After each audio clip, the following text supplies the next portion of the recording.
it gets the job done. And maybe that's the reward because it does work out. Like if we pulled an all-nighter and we got an A on our test, well, we stressed ourselves out and now that test is over, we can move on. So it's not necessarily the grade, it's the fact that, oh, I didn't fail, even though I waited until the last minute. And so that habit becomes harder to break. And we also become more dependent on, like Brendan Mahan was saying with that, like he calls it Hulk smash, like through that wall. Welcome to Hacking Your ADHD. I'm your host, William Kerb, and I have ADHD. On this podcast, I dig into the tools, tactics, and best practices to help you work with your ADHD brain. Hey team! In today's episode, I'm chatting with Valerie McIntyre, a licensed professional counselor and an ADHD certified clinical service provider, and the author of A Journey to a Valiant Mind, a book that dives into navigating ADHD with resilience and self-compassion. In our conversation today, we dive into how ADHD isn't just about task management, but how more often than not, it's about emotional regulation. Valerie talks about the complex emotions that come up with ADHD, especially for late diagnosed individuals, and how those feelings often get tangled up with shame and self-judgment. We also touch on how perfectionism, rejection sensitivity, and how even seemingly small tasks can build up into emotional barriers. Valerie's approach emphasizes compassion, and this episode is filled with tools to help you break free from self-doubt and cultivate a more positive, empowered relationship with your ADHD. If you'd like to follow along on the show notes page, you can find that at hackingyourADHD.com/231. All right, keep on listening to join us in a journey to a valiant mind. So, glad you're here. Is topic I really like exploring more, which is like the emotional side of ADHD, which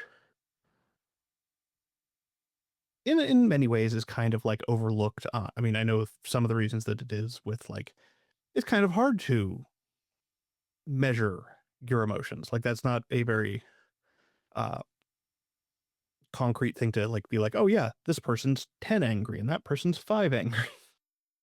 Yeah, those skills are often very um I never know how to answer them myself, to be honest with you. Am I a 10? Am I a 5? Yeah. Or like the pain chart at the doctor where they're like, Oh, what face are you definitely. making? Mhm. People with like chronic pain are like, according to that chart, I'm a 1. According to how I feel, I'm an 8. Yes. Yes, most definitely. Most definitely. Yes, the emotional side of ADHD. And I have to say there's like this topic for me is kind of twofold because there is internalized um like cognitive schemas, if you will, that have developed over time, which shaped someone's emotional responses and how they view it. So the reason I wrote my book, A Journey to a Valiant Mind, is because I primarily work with people with ADHD. And most of my sessions are not about like, let's focus on a task. Let's break things down into steps to complete something.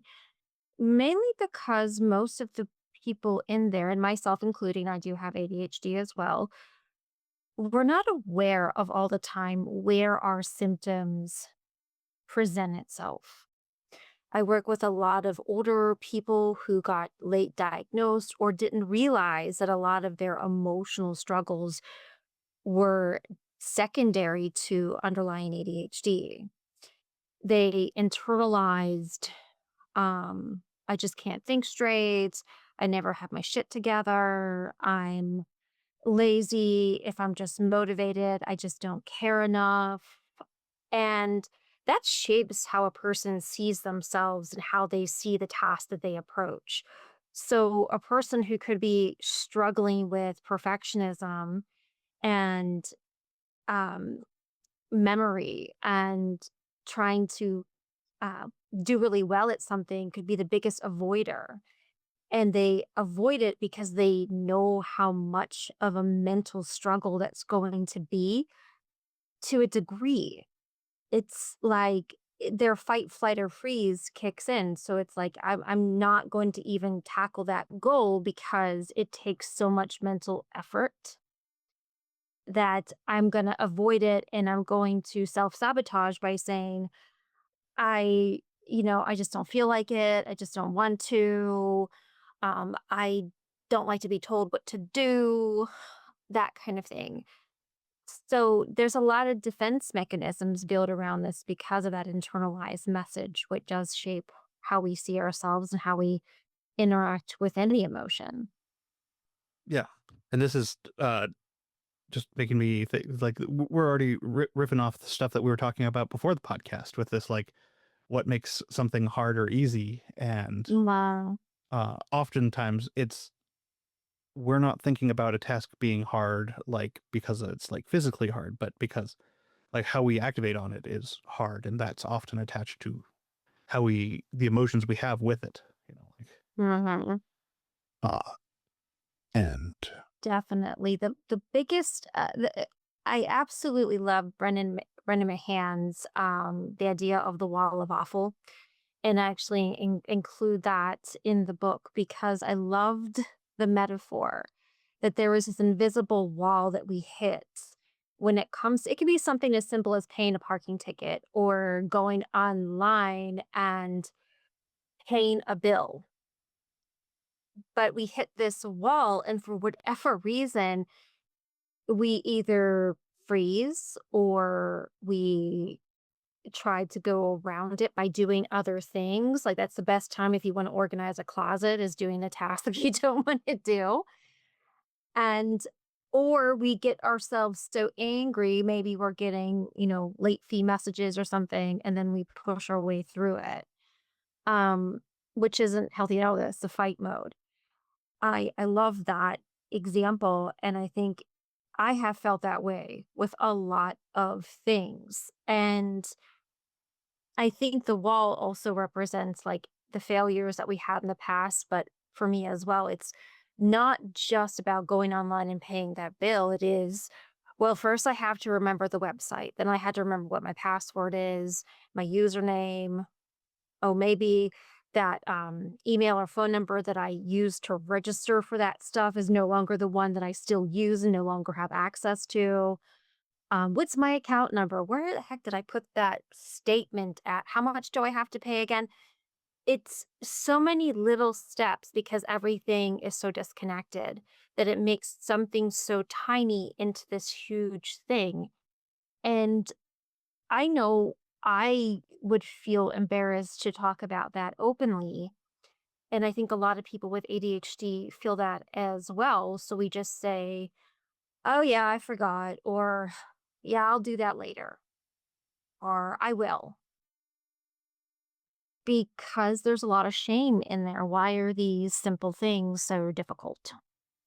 yeah, and it's yeah, I mean, I Brendan is fantastic, and I love his stuff. And yeah, that idea that it's not just the task now, it's our how we performed on that task in the past, and how we perceived how we performed on that task. So it doesn't matter if we are, like we can be like, oh yeah, I paid my bills and I did it on time, but it's like maybe in our head we're like, yeah, but I waited till the last minute. And that doesn't count now. That's I should have been more responsible. And so then we're like adding this other brick of like perceived failure, even though by all accounts we did what we were supposed to do. Hmm. Yeah, we did. Yeah. And it's funny how that works with like, oh yeah, this is uh and I think that perception part really plays in here because our perception is often really colored by our emotions, like how we, you know, um I know when I was going through the book, there's like chapters talking about recognizing emotions in other people, and like it's that perception of like, oh, uh, you know, is that person angry at me, or did they have a bad day and they're just kind of like, meh, I don't want to talk to anyone. And it's hard because we can be so hard on ourselves, and that comes out as being defensive and being like, "What's your problem?" But inside we feel like, "What did I do? Did I do something?" And there's always that doubt because maybe we don't know if we were talking too much or too little. Did we forget something? Did we say something? Because we're not always paying attention or aware. And I think that when I reflect on like just being a child and how much was I aware of why I was getting into trouble, why I was getting disciplined or when I was told, stop that, what are you doing? And here I'm like, I don't know. What am I doing? you know? Um, that and I think that's also too, like, and there's a lot of this in the book as well, is that with rejection sensitivity, which, is just a word or to use to describe symptoms that people feel. It's a great to have a word for that, rejection sensitivity, even though it's not a diagnostic criteria. But we have experienced that so much that when something happens, whether it's real or perceived, we feel that so much. And that can even go to the extreme is that we avoid social interactions because not that we fear people, we fear the pain that that rejection causes. So it's, oh yeah, I can cognitively get that if someone didn't respond to my text message, that they could be busy or maybe they, you know, forgot about it. But that emotional reaction is like, you know what? I don't want to deal with it. So I'm not going to even bother to send a message. Yeah. And that's also something I've found too is not something that is always like we're very cognitively aware of. We just unconsciously are like, I'm just not going to do the like, is like, I have this negative feeling towards doing this thing. I'm just, and so our brain doesn't prioritize doing it. Not like this, like, you're like, we're not going A to B to C to D. We're just like, bad feeling. Don't do it. Or even like, it's because of our like interest based way of doing things. We're not interested in doing things that, and so we don't have this like internal thought process like, I'm gonna just not do that. It's like, oh, like a lot of the things where I'm like skipping, I'm like, I didn't even think about it. Hmm. What I find fascinating about like adding neuroscience into this, is how our brain is designed to filter out information that it doesn't find relevant to our narrative. So your perception could be very different than mine because your brain is going to pick up on details within your environment that you have registered as important. Mine is very different. So, like, so I was recently we had a really big storm in Pittsburgh and it knocked over like a whole bunch of trees. And I drive the same way to work. My husband sometimes drops me off. And I was like, oh, I didn't realize that tree fell down. He was like, that's been down for like 2 weeks. And I'm like, oh, hmm, I just noticed it now. Because I don't know, maybe my brain at that point didn't find that relevant to pick up in this situation. I might have been focused on other things.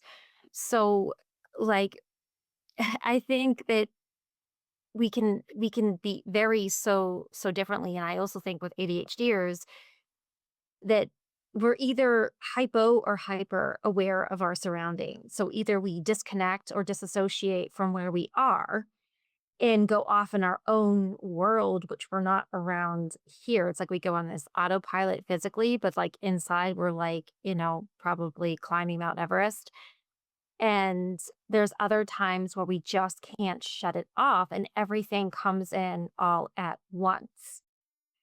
I could be sitting across the room and all of a sudden look over and be like, there's an ant crawling on the wall over there. And people are like, where? And I'm like, that little dot over there, you know? So I think that that's fascinating with us as well. And we can't control that also. Um, if we could, then maybe that would be a superpower. Yeah. It's funny how I mean, I think there are some aspects to it that we can work on control, like with some mindfulness techniques, build up some strategies to be a little bit more focused on what we want to focus on. But it's not a just switch that we can do. Mm-mm, it's not simple as just focus or just do it. It worked for Nike, just do it, but not necessarily for me. Um, yeah. And one thing I want to bring up too is a lot of people talk about interest based learning systems or interest based motivation. That is not all what ADHD does as well. And in fact, there is lots of ADHDers that struggle with what they're interested in. Because I don't know about you, but there are times when I can get really into something, like hyper fixated on it. And then I end up like burning myself out, which I go through like a period where nothing interests me, like because it can't compare to that what I had before. And so a lot of ADHDers, especially high achievers, like type A personalities, they run on cortisol, which is actually, uh, chronic stress. So they're the ones that need those deadlines. They're the ones that need to have their schedule just jam packed. They do not like unstructured time. Like they cannot relax. They have to go, go, go, go, go. And also they measure things with productivity. And if they're not being as productive, then they don't feel good about the self. Um, so they're definitely the ones that drink a whole buttload of coffee and um and they always have never-ending goals and deadlines that they have to meet. And so which can affect, a lot of those people can have a lot of digestive issue problems, sleep problems, chronic pain issues because of what cortisol does to the body. So, we're not all about I only do what I'm interested in. It's also like sometimes I have to get so stressed out to do the thing that I have to do or I'm obligated to do. Um, you know, and we can find a painful reward at the end, but I don't know if we necessarily always get that feeling. Like if sometimes we just move on to the next goal or the next task. So I'm being attacked on my own podcast. Oh no, I didn't mean to come off that way. No, it's just as a joke of like, oh yeah, I do all of those things, and it's not great. Like done a lot of like, okay, what it means to like, like celebrate your wins kind of thing, and I'm like, oh yeah, it's just go do the next task. The win is I get to keep working. I'm like, that's probably not healthy, and um, this also plays in a lot with the perfectionism stuff I saw in the book, which I'm also like something I've definitely been working on. Because I remember at one point having this realization that's like, oh, if I judge my worth on what I produce, then I can't be a perfectionist because nothing I produce will ever be perfect and I'll never have self worth.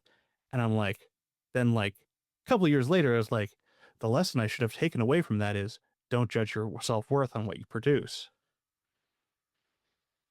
Still working on that one, but it is, it's definitely like, yeah, it's hard to switch off from being driven by anxiety and being like, oh, this is because, it's a great what it is very effective at like creating that motivation to do the next thing and the next thing. And you're like, but it's not rewarding. No, but it's addictive. So our brain loves cortisol because that's an activator. I always think of it like your kids probably made slime, right? So they got their, their glue and their dish soap, and then they have like some, contact solution or whatever. And it's the contact solution that is the activator to make the slime. If you just mix glue and soap, you're gonna have just a mess, right? So, like, our cortisol acts and adrenaline acts like an activator, and we can get very dependent on that. And probably the main part of our brain, that amygdala region, is probably a lot bigger and a lot more active than our frontal lobe. And so it needs that activation a lot. And the rest of our body hates the cortisol. That's why the body is like, your stomach is just like, okay, can you knock it off? Like, chill. um, I know like the older you get, like I'm in my mid 40s. So it's like, I get out of bed and it's like I was ninja fighting in my sleep or something. I wake up super sore, aches and pains. And it's like, well, that stress is taking a toll on the body. It's not just age related. It's also the stress that we have. And but when it goes away, it's sort of like, we go through sort of like a withdrawal from it. And so that's when that restlessness is. And I honestly tell older people that is what driven by a motor is whenever you're an adult. It's that I need to keep doing something, the go, go, go, and I can't let go of the stress. When you're a kid, you're running around and you're bouncing off of things, right? You're into everything. An adult does that, then they look manic, right? Like, I'm not jumping off the sofas, like, you know, not anymore. um, but now that driven by the motor is I have to keep going and doing something and fixing something. There's always something that's stressing me out. Um, and letting go of that is hard. Um, but I think you put something in there a little bit ago where you said like the reward of it is like it gets the job done. And maybe that's the reward because it does work out. Like if we pulled it all nighter and we got an A on our test, well, we stressed ourselves out. And now that test is over, we can move on. So it's not necessarily the grade, it's the fact that, oh, I didn't fail, even though I waited until the last minute. And so that habit becomes harder to break. And we also become more dependent on, like Brendan Mahan was saying with that, like he calls it Hulk smash, like through that wall, like a habit that we have formed and an addiction. So I know a lot of ADHDers that are probably more cortisol addicted. Because I'll ask them, like, well, what are your interests? And nobody can answer that. They're like, I like listening to podcasts, you know. Um, but or their interest just fades in and out from various different things, which I know mine does as well. Yeah. And there's a strange relation to procrastination too, because I'm like, oh, deadlines are very motivating, especially when they're close. And so the motivation to like get ahead is really hard to maintain if I'm cortisol driven, because then I'm like, yeah, but I'm not being ahead. That's not that's not doing work through stress. That's just doing work. Unless I am trying to get ahead, uh, I'm stressing myself about how not ahead I am, and then I'm like, this is not a great place to be either. It's like in catch 22, you get stressed out for trying not to be stressed out. Yeah, Yeah. and it's just like, okay, this is not the best system I've set up. Like, because I know I'm like, oh yeah, I'm rarely late to things because I have anxiety about being late. Works, but not the best way to get like I need to rework some of my tools to kind of figure out how to like do that. But it's just yeah, it's addicting because it works in the sense of it gets things done, but it doesn't. Mm. you're like, yeah, stomach issues. I'm like, yeah, and got digestive issues and chronic pain and have trouble sleeping. And I'm like, yeah. So I got that whole list. Mm. No, I often hear like a lot of ADHDers being like, I'm never late. And I like to correct it to say most of the time I'm not late. Because you're putting an expectation on yourself when you say, I'm never late. So you're telling yourself this is not allowed. And so, but there's circumstances that happen, right? I'm not sure where you are, but where I am, I could try to go 5 minutes down the road and it could take me 15, 20 minutes because of traffic. So there are oftentimes these unforeseeable events that happen. Um, and so if I say I'm never late, I'm always on time, and then if the circumstances jeopardize that, that's why the anxiety goes up and we get this paralyzing effect where we can't do anything else because we have that one thing to do. So we have to be mindful of that expectation that we put on ourselves. And like I always admit this, since becoming a therapist, I have come to terms with being late. It's a two-way street. I have to be flexible in my thinking and also time management. In sessions, sometimes a person's going to need an extra 5 minutes or so, or 10 minutes or so, because if it's, of course, just at the end of session and they finally like, oh my gosh, this is exactly what I wanted to tell you, but it took me a whole 50 minutes to get here. I don't feel that I have that right to be like, well, you're going to have to wait till next week. So the way I word it to anybody that I work with is be gracious with your time. So for both ways, be gracious if somebody needs an extra minute and be gracious if you have to wait. It's fine because we all work out in the end. We all get our needs met in the end. It's we can't cling to something so hard. Because I know if I needed an extra 10 minutes, I would hope the doctor would do that, right? Not just shoo me away because then I wouldn't feel good about it. So I know because I used to be like that with time. I would be so stressed about it, but that is a step I took towards letting go and not being careless with time, but saying that it is I can look at it like an absolute or I can be flexible. So I can be like an oak tree in a storm or I can be a palm tree in a storm. So I'm going to try to be a little bit more flexible on that within reason. I'm not saying it's okay to be an hour or two late. Like, I'm not saying that, but it's within reason. So we're not Yeah, giving ourselves an ulcer. yeah, and then uh, situationally as well. Like, yeah, there's certain things I'm like, oh yeah, can't be late to the bus. The bus will leave without me. But Oh, yeah. And the plane. yeah, yeah. But there's like meeting up with friends or something like, yeah, I'm not. Or when I'm jumping on for any of the meetings that I'm setting, I'm like, also like, I don't know how their clocks work. They use it, they're using like a watch or just something on their wall. I don't know what they're doing. For them, they might be on time or I might be late. So I don't know. So That is actually a really good thing to consider is everybody's clocks because I know if I walk around my house, no clocks are the same either.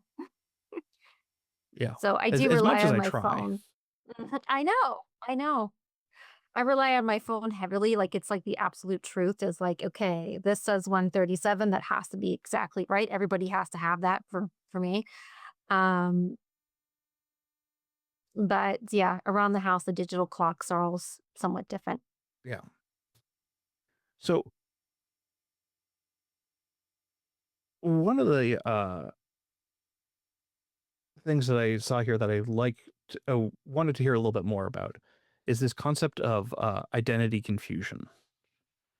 Do you think you could speak on that a little bit more? It's popped up in on my question list, and I was like, that seems like something people would want to hear about. Be more specific. There's a lot of that I talk about. Well, so yeah, I don't have. That's my problem. Like, I didn't uh grab that from any specific place. But so what is the concept of identity confusion? Well, I think that the way that I see identity confusion with ADHDers is that it's like if you know those questions that you get, and they could be simple, your kids probably get it too, like, what is your favorite this? Like those about me things. I always find it so odd to answer that like the concept of favors, like favorites, like favorite food, favorite book, favorite movie, favorite memory. And I know that I would think about uh I don't or do people think that way? Do they think this is my favorite memory? Or is it the first thing that pops into your head when you get asked that question? Um Also, I think like questions like in assessments that I absolutely hate is like compared to other women of your age, do you like do this more or less? And I'm like, I'm even a therapist and I'm like, I don't fucking know. I don't know. I don't know. Like I don't know how, if I'm thinking differently than somebody else. Um so with identity, I figure that it is we all are so unique in our own mental space. And I think in the outside world we try to label that. And we try to figure out, oh, this is what it is. This is exactly how I identify. Um, but I think that it is like parts of us, not an absolute. Like there's parts of us that we can identify with something.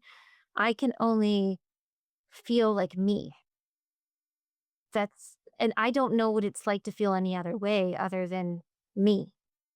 I can relate to some things, but I'm just me. Um, so it's like I identify as Val and I don't know what it's like to be Steve. Um, like and so it is and I think that's what's like really confusing. And I think that when people are looking for community, like especially like on Reddit or something like that, where I feel people are looking for that community and you find a group of people that you can really bond with and relate with. And then all of a sudden you have those mean people out there. And then we go back, then we just feel ripped. And now we're back to being confused. Like, is this wrong? Should I not feel this way? Is this just a me thing? Am I just lazy? Am I just being sensitive? Um, does that make sense? Yeah, yeah. I think there's a lot of aspects with our identity where we're masking or trying to fit in, where it can be really hard to.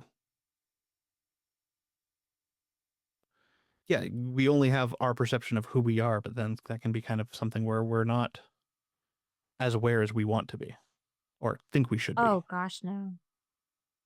No. Mm-mm.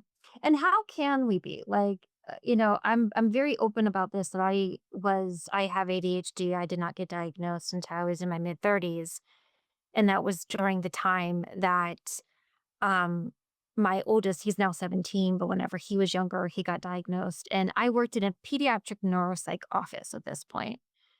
And I'm going through the assessment and I go to my colleagues and I'm like, I do all of this stuff. Do you think I have ADHD? And they all started laughing and they were like, you didn't know?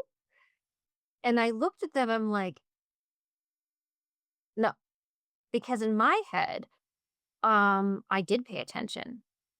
And I'm like, I got straight A's all in school. So, obviously I could focus, but that's when I started to realize about our perception of focus, our perception of just a lot of things. Like I did well in school and I went to a Catholic school as well. So it was very structured, very like every day was the same. Um, so like I think thrived on that structure and also probably a bit fear based with turning in homework. Um, but when I had to manage my own schedule, my own time, my own kids, everything I was juggling, I was like a walking tornado. And I was doing the best that I could in the capacity that I could, but wasn't aware of how that was being perceived by other people. And so then I started to do a lot of reflecting on I wasn't as focused or aware as I thought. How many times did people have to go to my face and be like, Val, are you listening? And I'm like, I could have been out, I could have been daydreaming for 2 minutes or 2 seconds. I couldn't tell you. So, and I still see that with clients today is that when I do have some of them that are so resistant to identifying with their symptoms as ADHD because they they still have a negative perception about what that is. And in my generation growing up, it really wasn't talked about, didn't really exist. And then when it did, it was a childhood disorder, typically in boys. Then it was a behavioral issue. I mean, so even in my career, it has changed in perception and is only now being really recognized as neurological. And so, if there's even still physicians and doctors and therapists that don't have a good understanding about what ADHD is and what it looks like. So, I do think that it still has a negative schema around that. Um, but on the topic of like the identity stuff, I think that sometimes when people identify symptoms as characteristics of personality, it's when those trolls, like those, people, mean people on the internet will start to be very insensitive. Like everybody does that. Like everybody you know, like nobody wants to go to work or everybody forgets things. And like so it often makes me think about when a while ago, like TVs or television dramas used to correlate when somebody was really clean. Like, I am so OCD. That has nothing to do with that diagnosis whatsoever. But it starts to become in this common language. And then that's the language that most people are exposed to. And that also gets internalized. And so I think ADHD sadly has fallen into that because I mean, you probably experienced this where if you talk about it with certain people, they have this eye roll. I even heard people say that's a fake diagnosis or everybody gets ADHD these days.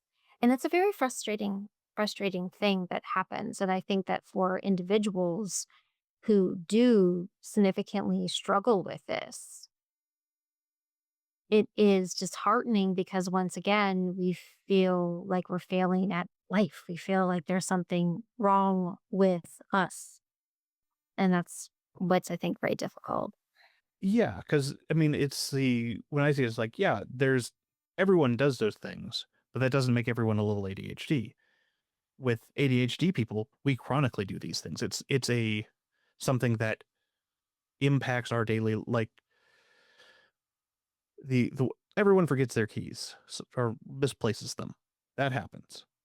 If I don't have a system set up to make sure that I don't do that, in college, I lost my keys for 3 months, and I just left my door unlocked and waited by the entrance to the dorm to make sure I could get in, or walked with other people. Mhm. And it's like, oh, and the reason that I didn't just get like new keys made right away is like, I'm like, I know they're just in my room somewhere and I can't find them, no matter how hard I look. And I did eventually find them in my room. And it was like one of those things. I'm like, this is not something I want to do over and over again. So I'm just gonna have this little workaround so I don't have to admit that I lost my keys again. Mhm. The thing I love nowadays is, like, I know, like, my door is, like, um, it uses your fingerprint to get in the door. So I'm like, I wonder if an ADHDer invented this because they kept losing their keys, but, you can't lose your fingers. I mean, maybe yes, you can, but I mean, Mm. you know You had other problems then. yes, right. But, because, cars are like that now, like, everything is becoming digitized, and so, it is like, this might have been a person that lost their keys way too many times to be like, "You know what? We use our fingerprint to get in our phone. We might as well do it for our doors too." Yeah. Yeah. And I think it's also like one of those things where like you have people that are go, but nobody needs that. And it's like, there are people that need it. This because it reminds me of the some online discourse I saw years ago about someone talking about this bagel slicer they bought and people being like, why do you need an object to slice your bagels? You can just do that. They're like, I have one. It's called a knife. And I just use my other hand and hold it. And that's like, as people are like, yeah, the bagel slicer was for people that can't do that, that have mobility issues, that needed this extra help so that they didn't have to ask someone to cut their bagels for them. And it's like, maybe if a product, you don't see the use for a product, it means it's not for you.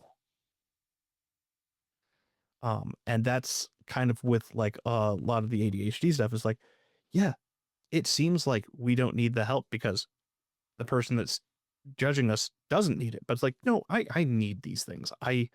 It is a problem when I don't have these accommodations. Oh, yeah, definitely, definitely. Um, and I also think, like, when I was talking about, like, be a palm tree in a storm rather than an oak tree, is that's even in terms of accommodations, because I know sometimes for a while a system will work and then it just doesn't.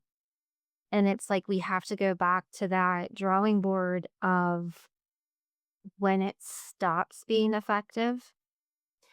And and I think that's because, like, we need to keep things in our mind space, like, where we can see it, and it has to be new and fresh. But when it becomes stagnant, it just kind of goes off and we can't observe it. It's like in the peripheral, like vision. So when I have clients that say, well, yeah, it works for a while and then I just stop doing it, I try to normalize that yes, these accommodations will work for a while. And then when they stop, then we have to think about, okay, well, what could we do differently now that could help maintain that? And I do think that a lot of people, regardless of ADHD, can struggle with that as well. I think it just happens a bit more frequently for us where we say, that never works. I'll never follow through with that. Um, do you have like a favorite accommodation that you do for yourself to keep yourself on track? Um, Currently, uh, I mean, yeah, like having a system of sticky notes to make sure that the things I need to remember at the time, although that has become this pile of notes and I'm like that was a good system and now it's just I don't know what's in there anymore. Uh but I think really the accommodation that's like just really using my calendar for everything. Like being like, I don't put tasks in there yet because that's I feel like that's not great for how I get tasks done. But appointments, everything like if I'm going need to be someplace, it needs to be in my calendar. Um, and to the point where now I like think back, what did I do before I used my calendar? Like I must have missed a lot of stuff because that's how that would have worked. I know, right? Yeah, look, but like having this like shared Google Calendar with my wife, I'm like, yeah, everything that the kids do, everything that I do, and like need to be a place that it needs to be in there, or else it's not real. Mhm. Most definitely. I think that, like, when I was in, grade school, Catholic school, they were so big on using an agenda. In fact, that writing in your agenda was mandatory. So they had everything on the board, what your homework assignment was, because there was no, computers back then where you can check your dashboard. It wasn't that. And the sisters would come around and they would see if you wrote the assignments down, and then they would sign it at the bottom. And then you would go home and do your homework and then come back, and but your parents had to sign that they also observed that they saw the homework and they got it done. And another thing too that in this thing is that they had these block times of how long it should take to do something. Now, I think just being young, I just accepted it, but now as an adult, I could see, you know what? As much as I hated it then, it actually taught me the importance of how to structure time to get tasks done and how to make it a routine. And back then, I didn't really challenge it because, when you start from kindergarten and you move all the way up through high school, that's just the way that they did it. So that was just the way it was. And so when it comes to my calendar, that's exactly how it is with my appointments. And I even have block times.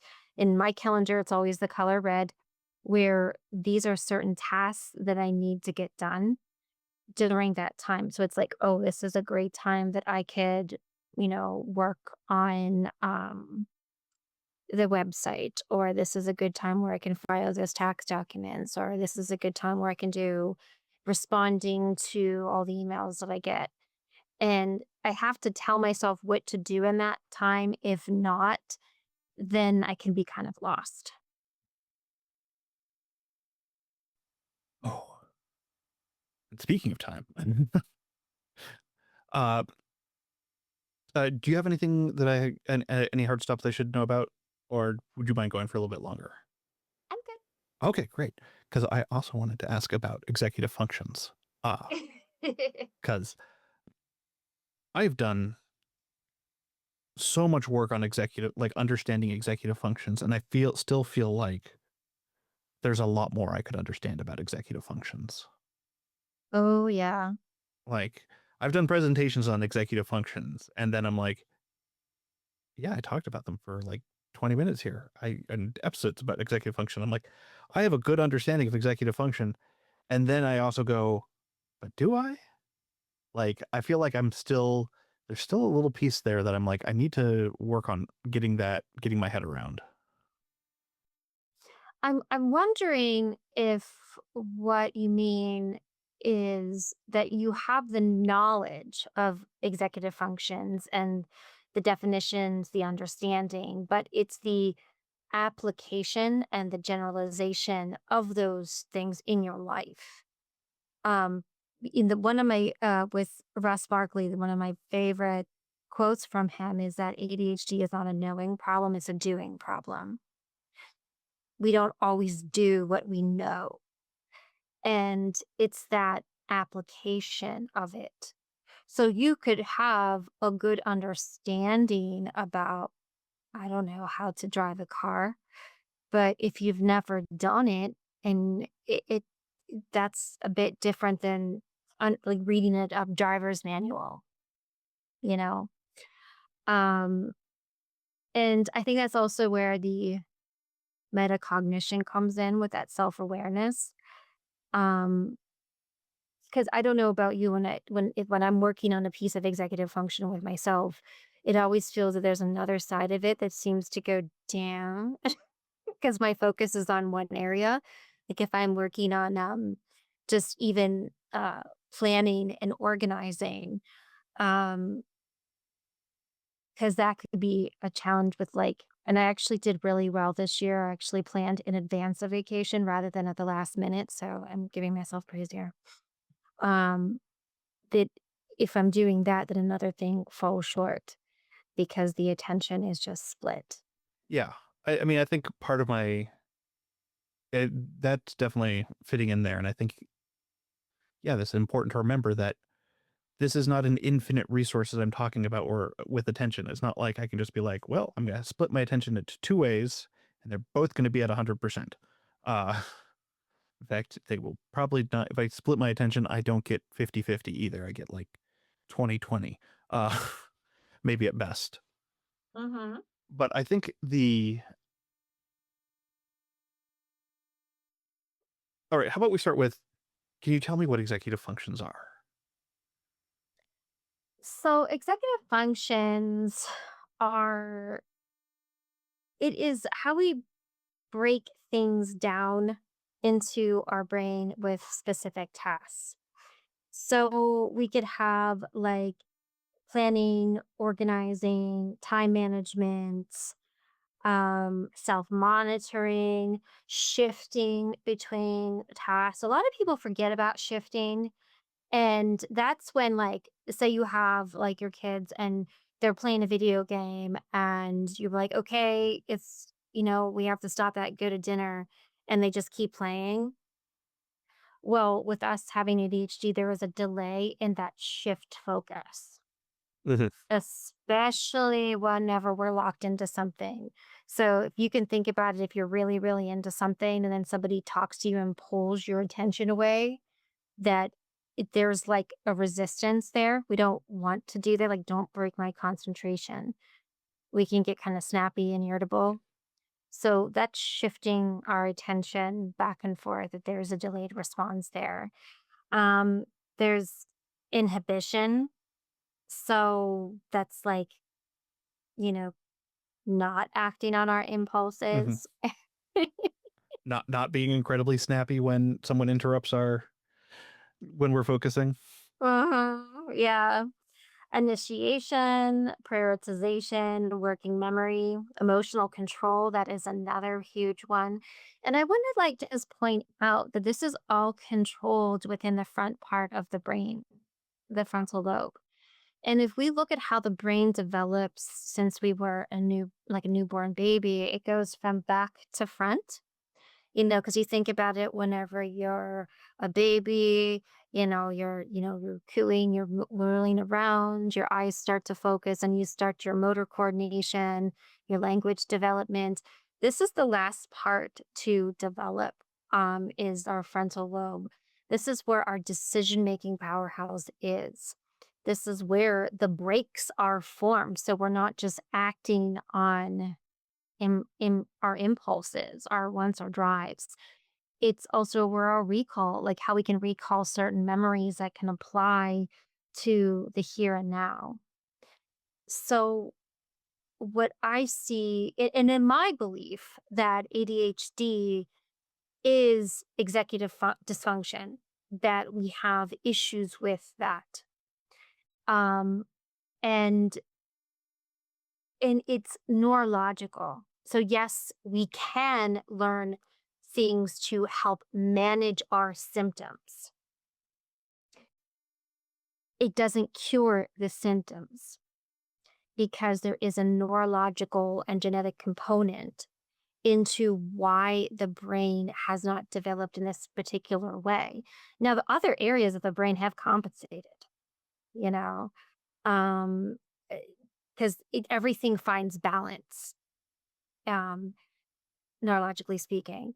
So I think that's when people tell me like it doesn't work, like that executive function tool. doesn't work. Like planners, we talked about like the agenda. If I start talking to that, you talk to a teenager about that, and they have so many tools and resources these days. Their first thing will be that don't work. And what I hear is, I don't know how to apply it. I don't know how I can stick to it. I don't know if I'm going to have the recall to know to check that, or if I have to initiate even to pulling that out of my binder and to look at it. There's because if we talk about that wall of awful, right? All of it is a wall of awful. Every single thing of it. Um, and it's sometimes I think about our cognitive awareness is like Swiss cheese. Like there's holes where like I could be planning something, but then be completely disorganized about it. It's like, and in my mind, it's like organized chaos. Yeah. Um, Yeah, I mean, is there like an executive function, like a strength or weakness that you have that you find that you try to work on? I think, I mean, going back to Russ Barkley and his view of it being kind of like this self-regulation issue. And I find that it really depends where in the day and specific tasks, like, and then also like if it's self-regulation, there's only like so much self-regulation I can do before I run out of self-regulation. So it's trying to be proactively not making it so I have to self-regulate about things. So having uh like I think one of the best examples I can think of is like the messy desk, and being like, if I don't have a messy desk, it is easier to get work done because I'm not self-regulating, ignoring the mess. Mm. And so I think the yeah, but then that is the struggle, is being preemptive on knowing what I should be doing to help with my executive functions, not trying to do it in the moment. Well, and that's the struggle, right? Because we typically can only see things that are right in front of our face, right? Because hindsight and foresight, they're all a part of our executive function. So I could want all I want to be able to see how I'm going to handle a task later on today, but it's blurry. I can't figure out what are going to be those obstacles. I can recall on my past, but that's also a weakness too, right? Right. Um, so I think like I always say like collect the data. You know, no, like Russ also says this too. Carry a notebook with you. Carry it, or have like your notes app on your phone up, and take those notes, because what were the obstacles that you faced? What did you struggle with? What is something that could prepare you better the next time? Because guess what? When that next time happens, you're not going to remember that. It's going to be fuzzy. And if I want to prepare for something, then I need to know what I've been through already. And if I have access to something, that's gonna be my tool, is to have that data with me, and that's how I learn, is by keeping it in right here, in the front. Uh, so connecting this to like climbing our wall. So sometimes we have really odd ways of managing our executive function. It's getting a task done that on the outside observer, it doesn't look like the most effective way. It doesn't make sense to them because, for them, they go from A to B. They go straight line.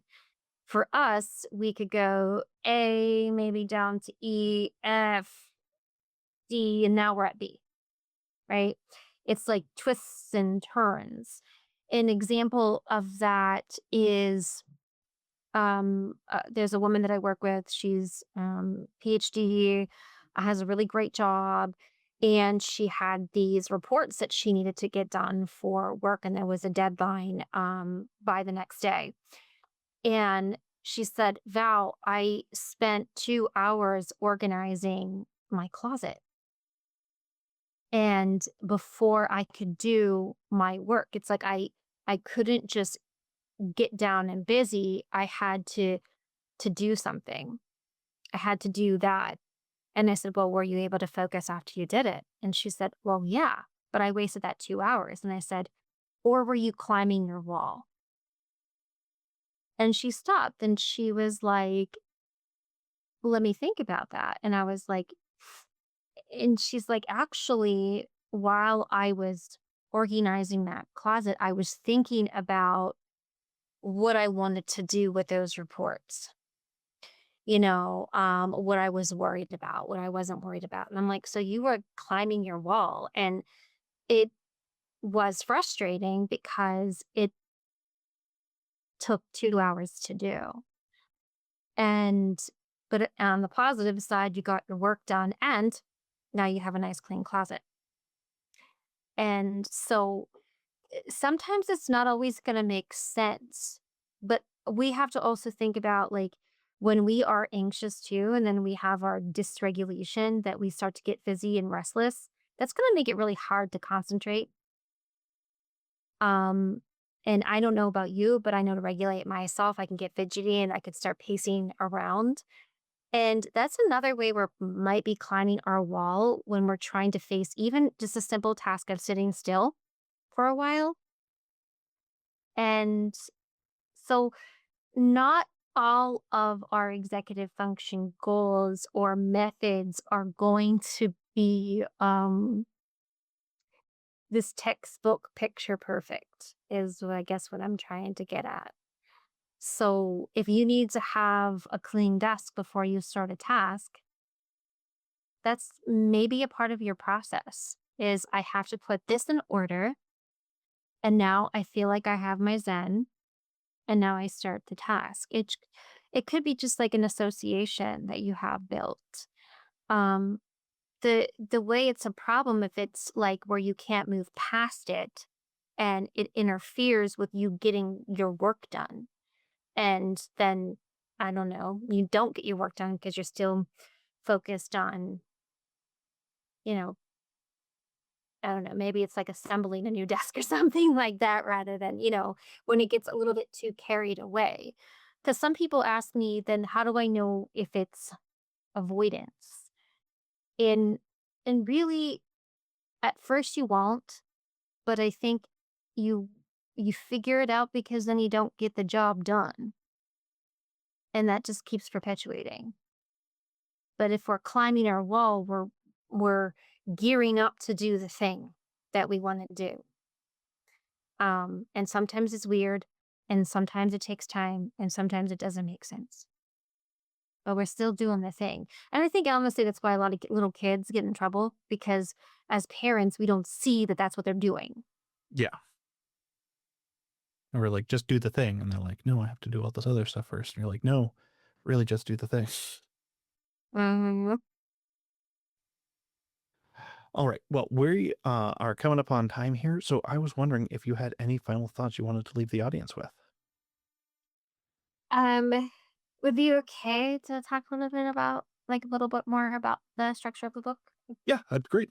Okay, great. So I wrote A Journey of a Valiant Mind. It's navigating ADHD with resilience, self-compassion, and empowerment. And this has been a journey through time that I have worked on this book because each one of the chapters are actual sessions. And of course, everything has been omitted to avoid any conflict with confidentiality. But the first part of each chapter starts as like a story of what a typical session looks like, what's talked about, what are some of the concerns that are brought up.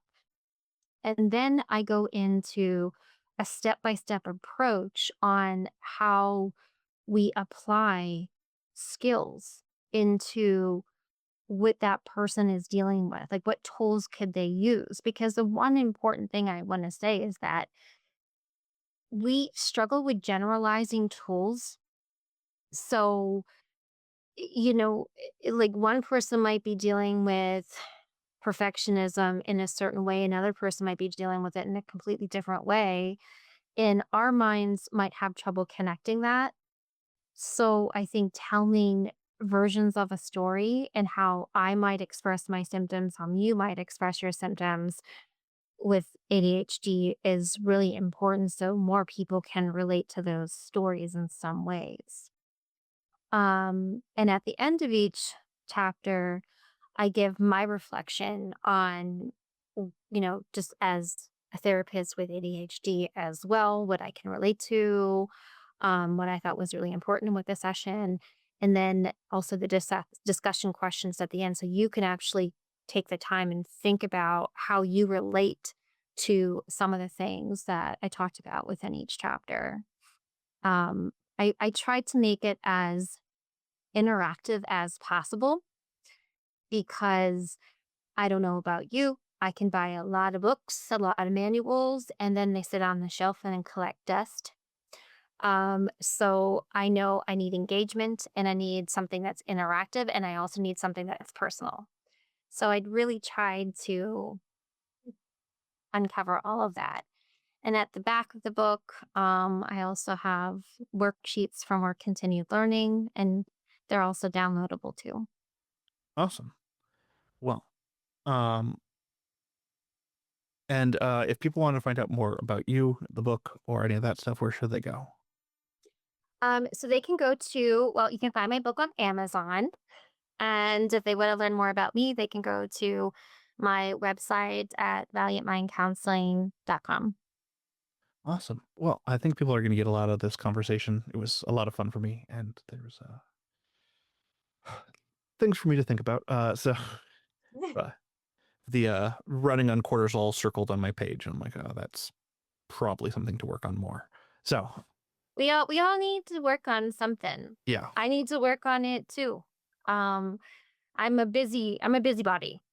I really am. And so I have to be mindful of that as well. I'm like a nighttime busybody. So like, when 9 o'clock PM hits because I'm like bebopping around, like all of a sudden it's like I got like all this stuff that I have to do before the day is over. And that's my husband also has ADHD and he's like the opposite of that. Like he's like ready to shut down by that time at night. And he's like, oh, just sit. So I think we all have things that we have to become more self-aware of and we have to think about what are the pros and cons with them? How do they affect us and others? And what's the secondary gain with each one of these symptoms? Because I know I don't mind bebopping around at 9 o'clock at night because then the morning is also pretty easy for me and I hate mornings. So, for me, it works out. But at the same time, I am waiting until 9 o'clock at night to get my stuff done. Yeah. thanks again to Valerie for coming on the show, and thank you for sticking with us all the way to the end. Be sure to go check out Valerie's book, A Journey to a Valiant Mind, everywhere where books are sold. Before you go, though, let's do a quick rundown of today's top tips. 1. It's important to recognize that emotional struggles are often rooted in our internalized beliefs about our ADHD symptoms. These beliefs shape how we perceive ourselves and what we're able to accomplish, and therefore also our emotional responses. 2. Often there can be a struggle when shifting from one task to another. If we can acknowledge that there may be a delay in how our brain transitions between tasks and give ourselves time to adapt, we can then make those transitions easier. 3. You can use reflective exercises like journaling or discussion questions to gain insight into our emotional triggers. This can help us identify better coping mechanisms that can actually address the underlying issues that we're trying to overcome. All right, that's it. Thanks for listening. I'd love to hear what you thought of this episode. Feel free to connect with me over at hackingYourADHD.com/contact. If you'd like links or to read this episode's transcript, you can go to the show notes page at hackingYourADHD.com/231. And if you'd like even more Hacking Your ADHD, be sure to sign up for my newsletter, Any and All Distractions, which comes out every other week. In it, I give out my best distractions for the week, be they what I'm reading, what I'm playing, or what I'm watching. I also try to give a few bits of actionable advice in each newsletter, although your mileage is certainly going to vary there. If that sounds like something you're interested in, head on over to hackingyyouradhd.com/newsletter to sign up. I also want to let you know about our Patreon, which I've been reworking. You can easily find that at hackingyyouradhd.com/Patreon. And also, don't forget to subscribe to our YouTube channel, which you can find at youtube.com/@hackingyyouradhd. And finally, if you'd like to support the show, the best way to do so is to tell someone about the show, especially if you think a particular episode would resonate with them. Just click the share button on your podcast player. And now for your moment of dad. Poop jokes aren't my favorite kind of joke, but they're definitely a solid number 2.